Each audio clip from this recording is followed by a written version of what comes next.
આજે આપણે મસાલાવાળા બટેટા બનાવીશું। સૌપ્રથમ 3 બટેટા લેશું। ત્યારબાદ એ બટેટાને વ્યવસ્થિત આપણે છાલ ઉતારવાના મશીનથી એ બટેટાની ઉપરની જે કાંઈ છાલ છે તે ઉતારશું। એક વ્યવસ્થિત કોઈ જગ્યાએ બાકી ન રહી જાય એ રીતના આપણે કરવાની થશે। એ 3 બટેટા આપણે જોયા તે થઈ ગયા છે। હવે છરીથી આને નાના નાના પીસમાં આપણે ડિવાઈડ કરી નાખશું।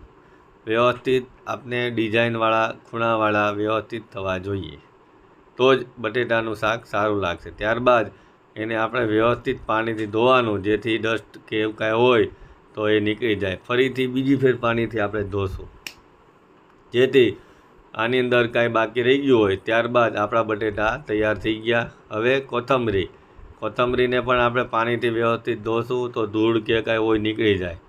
હવે આપણે જે ગ્રેવી બનાવવાની છે, મસાલો બનાવવાનો છે, એના બધા મસાલા આપણે લઈએ। એમાં સૌથી પહેલાં આપણે લીધું છે મરચું લીધું, પછી હળદર લીધી, ધાણા જીરું, મીઠું, આ બધી જ વસ્તુ પ્રમાણસર મિક્સ આપણે કરવાની છે, એટલે આપણે લેતા જઈશું। આપણે લઈ લઈએ। ત્યારબાદ વધારે ટેસ્ટ માટે આપણા ઘરે જો ચવાણું હોય તો એ ચવાણું લેવાનું છે, અથવા આપણે સેવ લેવાની છે, અથવા ગાંઠિયા લેવાના છે, જે કાંઈ અવેલેબલ હોય, પણ ચણાના લોટની વસ્તુ હોવી જરૂરી છે। ત્યારબાદ આપણે એની અંદર થોડુંક મોણ નાખીને એને વ્યવસ્થિત મસાલો મિક્સ કરી દઈશું, જે રીતના આપણે વિડીયોમાં બતાવી છે એ રીતના પ્રોપર મિક્સ થઈ જવો જોઈએ। ત્યારબાદ આગળ આપણે એક કુકર લેશું। કુકરની અંદર 2 પાવડા તેલ નાખશું। તેલ ગરમ થઈ જાય એની પછી ત્યાં સુધી આપણે રાહ જોવાની। ત્યારબાદ આપણે જે કાંઈ મસાલો તૈયાર કરેલો છે એ આપણે મસાલો એની અંદર નાખવાનો છે।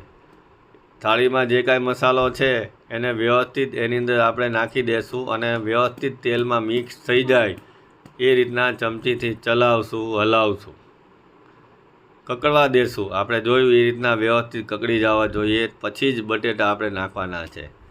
બટેટા નાખી દીધા અને એક પછી એક નાખવાના, જેથી આપને કોઈ વસ્તુ ઉડે નહીં।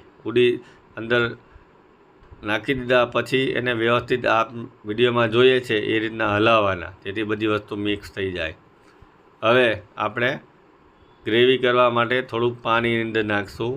હવે આપણે કુકરનું ઉપરનું જે ઢાંકણું છે એ બંધ કરી દઈશું।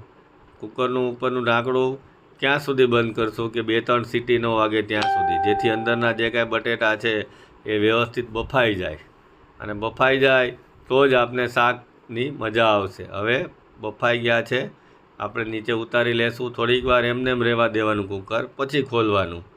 આ આપણું શાક થઈ ગયું છે તૈયાર। હવે આપણે એમ થાય છે કે ચાલો ફટાફટ આપણે જમવા માંડીએ। એ આપણે તૈયાર થઈ ગયું આપણું ભરેલા મસાલાવાળા બટેટાનું શાક।